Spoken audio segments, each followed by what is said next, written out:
to Field Trips, and thank you for joining me for day 2 of Letting Go, Spring Cleaning for the Mind, Body, and Soul.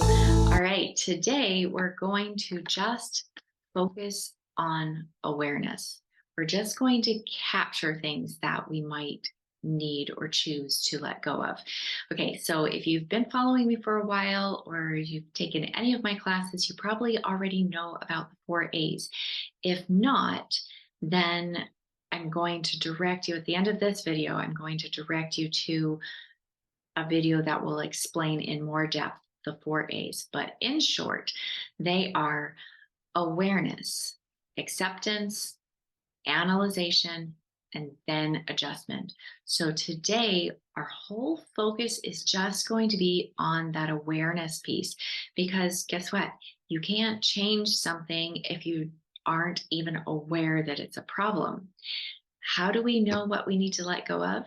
I gave you a list of signs in the first video that I gave the day before March.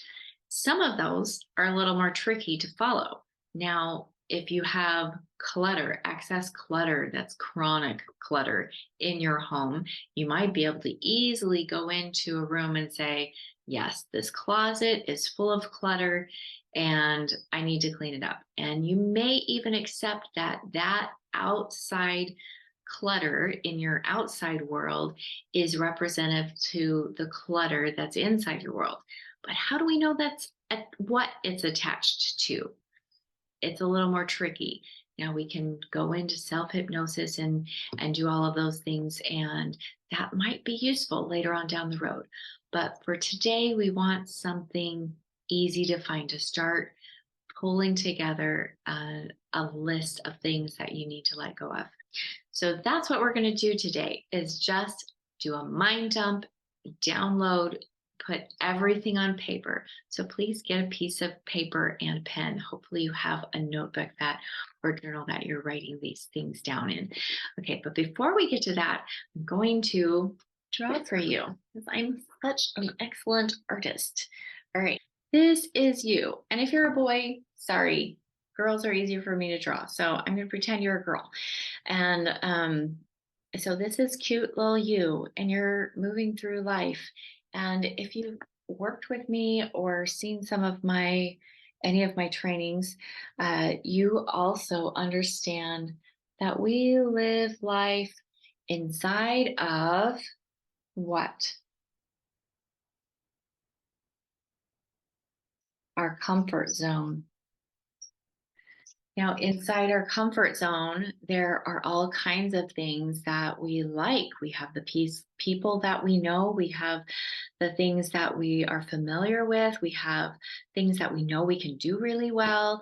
We have inside of our comfort zone, we have all of our automated things, the things that we've learned and we've automated, like walking, running, singing, writing.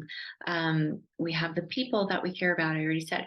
We also have some junk inside this comfort zone. We have things that aren't really helpful in our life, but they're comfortable. We know how to deal with this pain.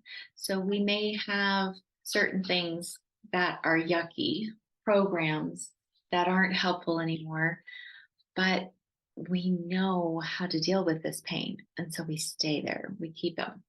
And I'm just going to say those are the yuck things. Those are the yucky things. Okay. So we're gonna show that in a second. Something happens in our comfort zone. Why don't we stay in our comfort zone forever? Some people do, but I'm going to show you how it starts to get very painful if you stay in your comfort zone longer than you need to. So I want you to think about when you were a baby, before you were a baby, when you were an embryo and you're in your mother's womb. In the beginning, you're just a teeny tiny little thing, and you've got a little teeny tiny sack of waters.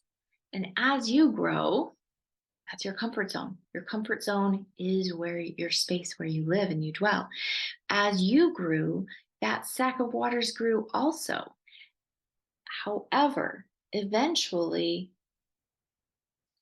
that comfort zone got very small simply because you grew.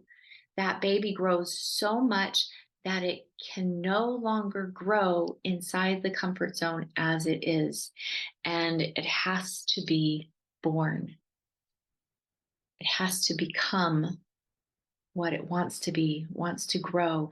And the goal is always outside of our comfort zone. We need to grow the comfort zone. And on the way of growing, oh, this is tricky to know it looks like an egg. Over here, inside here is our growth zone. And eventually, as we reach and move into the growth zone, it gets so big that it encompasses our goals. We can, oh my gosh, such an artist. Okay, we can force, we can use sheer grit and will. And you've read or heard, maybe you've read books about getting things done, and you push and you just are determined and you reach through that growth zone and you grab your goal and you pull it back in. A lot of people do this with weight loss goals. You get a trainer, you get a coach, you do it. You do it. But if you don't do it in such a way that your comfort zone grows with you, then it just reverses back. And that's what we call yo-yoing. When you get something, but then it's too hard to maintain, and so you go backwards, back into your comfort zone. Now, what we want to do is grow all together in such a way that it just encompasses who you want to be, your goals. And that's a whole lot that we can get into later. If you want, put in the comments. I'd really like to understand that more, and I can direct you where to have that. Okay, so now this is what I really want to talk about today to show you why it's so important that we let go.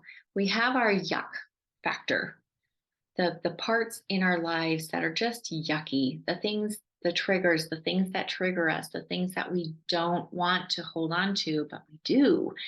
And so in a healthy person, we're always going to get stuff that we don't like, that aren't helpful, that whatever. And it goes around here, pools around our feet.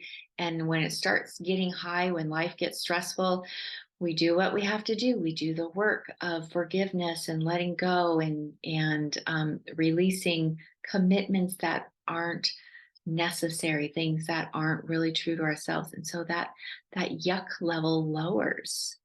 And then we feel like we can take more on, and it rises, or people are mean, or we have an illness, or we have death in the family, and things keep piling on and on and on and on and on until you're drowning.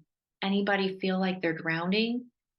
Anybody feel like you can barely keep your head above water every single day as a panic because, oh my gosh, how am I going to get through the day? It's too hard.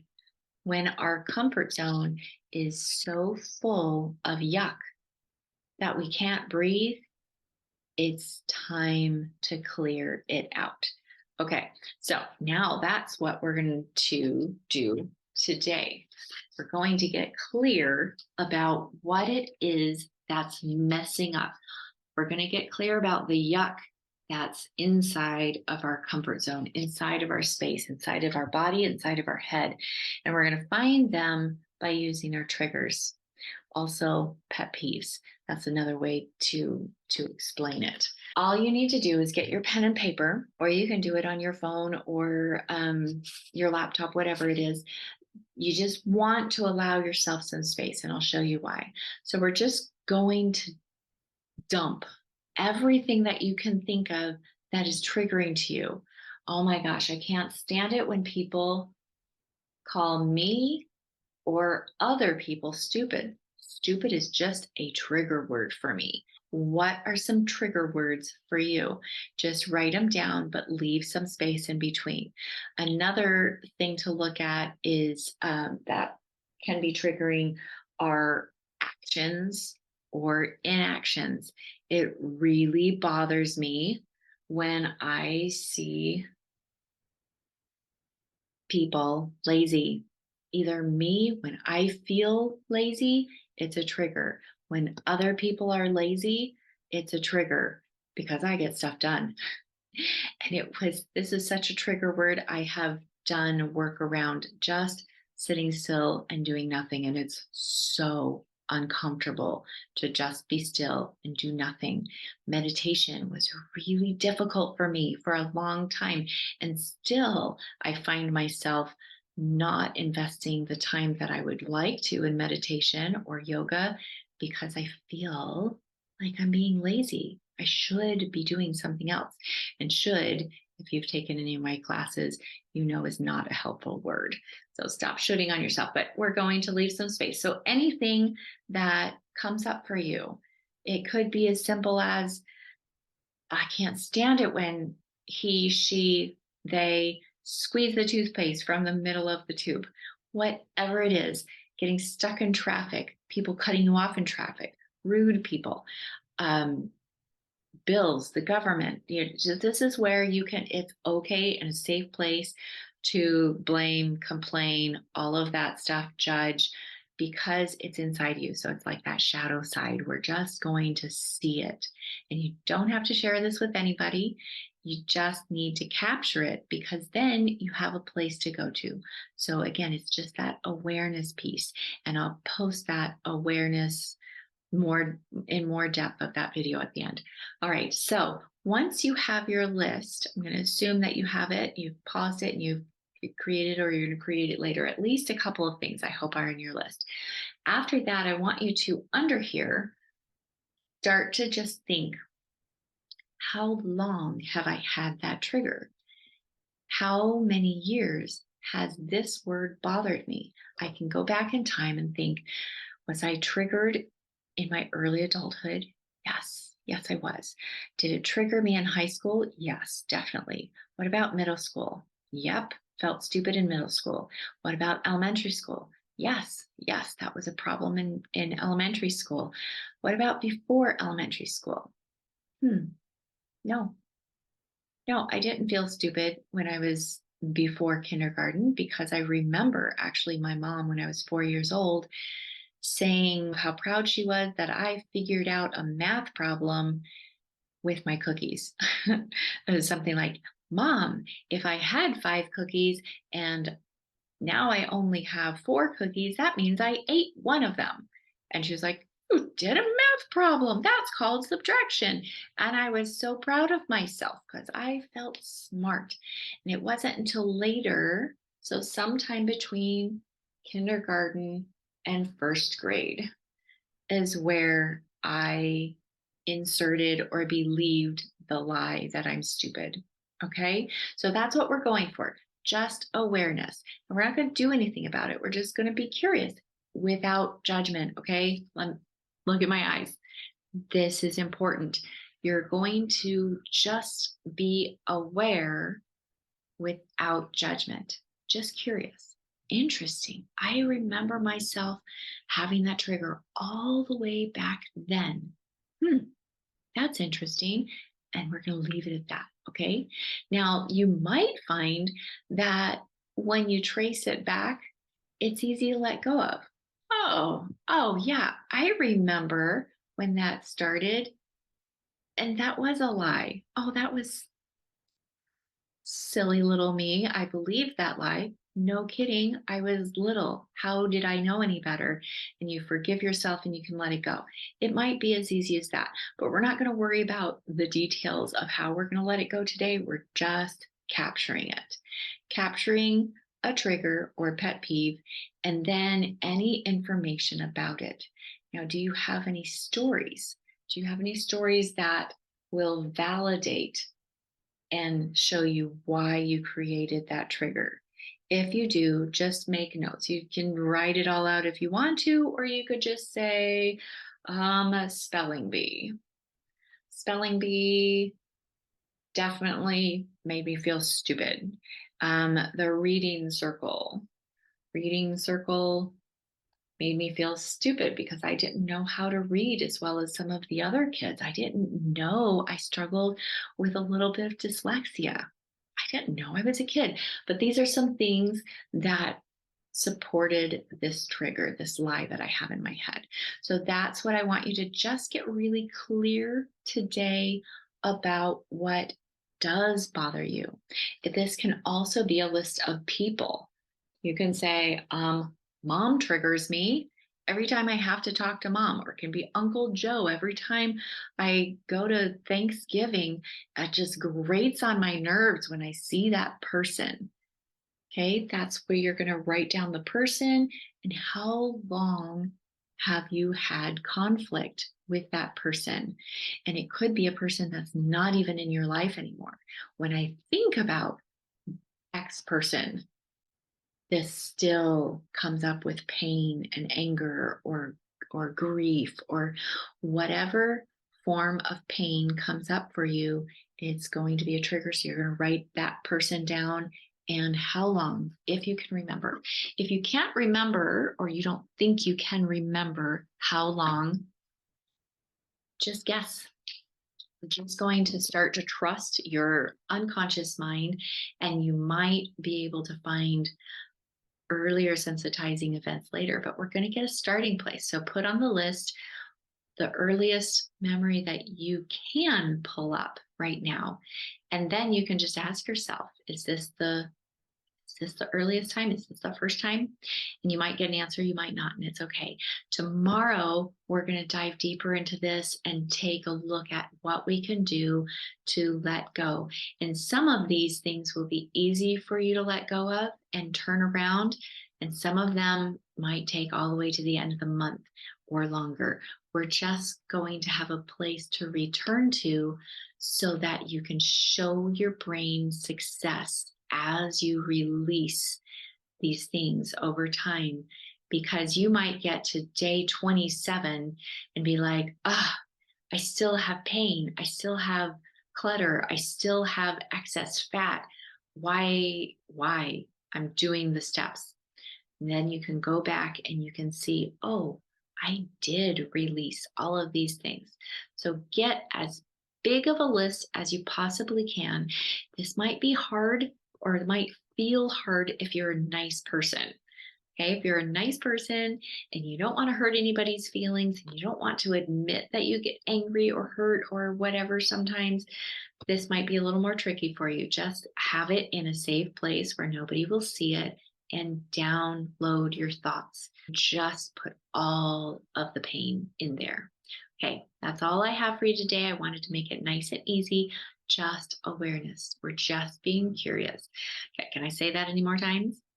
Just awareness today with no judgment. Okay?